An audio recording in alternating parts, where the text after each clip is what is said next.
বন্ধুরা, ইতিমধ্যেই আমি চলে এসেছি মালয়েশিয়াতে। আর মালয়েশিয়াতে দেখুন, অনেক খালি জায়গা পড়ে থাকে অনেক সময়। আর আমার পিছে কিছু বিল্ডিং আছে, আমি দেখানোর চেষ্টা করব। এই বিল্ডিংগুলো আপনার অনেক পুরাতন আর ডেট ওভার হয়ে যাওয়ার কারণে আপনার এগুলো পরিত্যক্তভাবে পড়ে আছে। আর আমি সেটাই দেখানোর চেষ্টা করব, কি ভয়ঙ্কর পরিবেশ। তো সবাই সাথেই থাকুন। বন্ধুরা চলুন, আমি দেখানোর চেষ্টা করছি এই বিল্ডিংগুলো, যে দেখুন কতটা পুরাতন।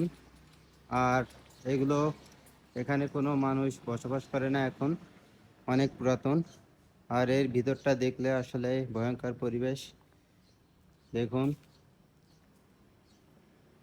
কিন্তু অনেক সময় দেখবেন এইসব বিল্ডিংয়ের ভিতরেই যারা চূড়ায় থাকে সেই সকল লোকজন বসবাস করে।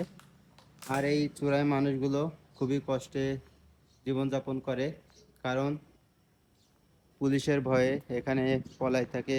তাদের থাকার জায়গা নাই, কারণ মালয়েশিয়াতে এখন প্রচুর রেড দিচ্ছে।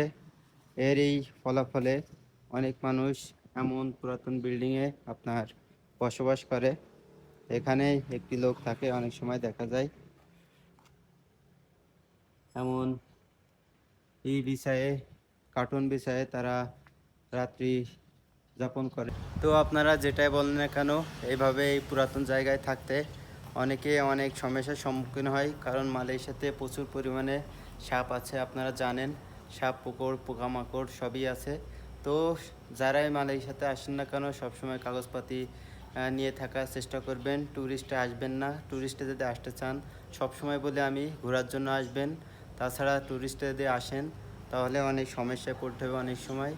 তো সবাই ভালো থাকবেন, সুস্থ থাকবেন। আল্লাহ হাফেজ।